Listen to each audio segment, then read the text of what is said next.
Hello नमस्कार दोस्तों। जब भी हम किसी लवण या साल्ट का रासायनिक सूत्र देखते हैं तो उसके पीछे हमें जल के अणुओं की निश्चित संख्या नजर आती है। उसी को हम कहते हैं क्रिस्टलन का जल या फिर वाटर ऑफ क्रिस्टलाइजेशन। इस वीडियो में हम इसी के बारे में जानेंगे। वेरी इंपॉर्टेंट वीडियो है, वीडियो को पूरा देखना है। वीडियो को लाइक करके चैनल को सब्सक्राइब जरूर कर लेना। और मैं आपको बता दूं, इस चैनल पर जनरल नॉलेज के वीडियोस रेगुलर मिलते रहते हैं, तो बेल आइकन दबा लेना ताकि आपको आने वाले इंपॉर्टेंट वीडियोस के नोटिफिकेशन सबसे पहले मिल जाएंगे। चलिए शुरू करते हैं और समझते हैं कि क्रिस्टलन का जल क्या होता है। What is crystallization water. देखो, ये जो जल है, क्रिस्टलीकरण का जल, जल के अणुओं की एक निश्चित संख्या है जो क्रिस्टलीय अवस्था में संबंधित लवण यानी किसी भी सॉल्ट या लवण के साथ निश्चित आणविक अनुपात में रासायनिक रूप से संयोजित होते हैं। यानी कोई भी लवण का सूत्र है, उसके पीछे एक निश्चित संख्या में आप जल के अणुओं की संख्या देखते हो, डॉट लगा के, उसी को हम क्रिस्टलन का जल कहते हैं। यह पानी क्रिस्टल की ज्यामिति, आकार और रंग के लिए जिम्मेदार है। यानी उसकी इंटरनल स्ट्रक्चर, रासायनिक सूत्र कैसा होगा और उसका आंतरिक संरचना, ज्यामितीय आकार कैसी होगी, उसके लिए ये जिम्मेदार होता है क्रिस्टलन का जल। और उसका रंग भी निर्धारित करता है। जैसे कॉपर सल्फेट नीला तो होता है, वो नीले रंग का होता है क्योंकि उसके पीछे क्रिस्टलन का जल जुड़ा हुआ है, तो ये एक निश्चित रंग भी प्रदान करता है। देखो, क्रिस्टल के अंदर विद्यमान जल को क्रिस्टलन का जल कहते हैं। ठीक है, इसी को water of crystallization, water of hydration या फिर क्रिस्टलाइजेशन वाटर भी कहते हैं। ये अलग अलग नाम है।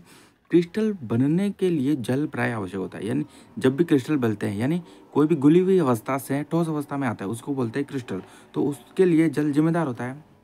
अब कुछ संदर्भों में किसी दिए हुए ताप पर किसी पदार्थ में उपस्थित जल की कुल मात्रा को क्रिस्टलन का जल कहते हैं। यानी उस पदार्थ के अंदर जल की कितनी मात्रा है, कितनी जुड़ी हुई है, संयोजित है, उसी को हम क्रिस्टलन का जल कहते हैं। जल की यह मात्रा निश्चित अनुपात में होती है। ठीक है, अब ये किस प्रकार से, किस सूत्र में किस प्रकार से जुड़ी हुई रहती है जल की मात्रा, उसको उदाहरण की सहायता से समझता है। यहाँ पर आप देख पाओगे, ये है कॉपर सल्फेट CuSO4। इसके पीछे 5 जल के अणु जुड़े हुए हैं, 5H2O। इसको कॉपर सल्फेट बोलते हैं। और यह है पंचजलीय क्योंकि 5 जल के अणु जुड़े हुए हैं। COCl2, इसको बोलते हैं कोबाल्ट क्लोराइड, 6 जल के अणु जुड़े हुए हैं, इसलिए षटजलीय। SnCl2, टिन क्लोराइड यानी द्विजलीय, इसके पीछे 2 जल के अणु जुड़े हुए हैं। यहाँ पर कुछ और उदाहरण हैं, इनका आप स्क्रीनशॉट ले सकते हो ताकि आपको पता रहेगा कि किस सूत्र में कितने जल के अणु जुड़े हुए हैं, यानी क्रिस्टलन का जल कितना है रासायनिक सूत्र में। ब्लू विट्रियल यानी नीला तोता, इसको बोलते हैं CuSO4.5H2O। तो ये नीले रंग का होता है, ये इसके पीछे 5H2O, 5 जल के अणु जुड़े हुए हैं। यह है ग्लोबल सॉल्ट, ये Na2SO4, सोडियम सल्फेट और 10 जल के अणु जुड़े हुए हैं। जिप्सम में आप देखोगे तो CaSO4 बोलते हैं इसको, कैल्शियम सल्फेट, 2 जल के अणु। ग्रीन विट्रियल यानी है हरा कशिश है, हरा तोता, FeSO4 और 7 जल के अणु यहाँ पे मिलेंगे आपको। यह है सफ़ेद तोता यानी व्हाइट विट्रियल, ZnSO4, 7 जल के अणु उसके साथ जुड़े हुए होते हैं। और यह है एप्सम सॉल्ट, एप्सम लवण, MgSO4, 7 जल के अणु भी इसके साथ आपको मिलेंगे। तो ये जल के अणु इस प्रकार से जुड़े हुए होते हैं, इसी को हम क्रिस्टलन का जल बोलते हैं, यानी वाटर ऑफ क्रिस्टलाइजेशन।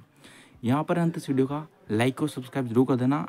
अगर समझ में नहीं आया, कोई डाउट है, तो वो आप कमेंट कर सकते हो। जय हिंद, जय भारत।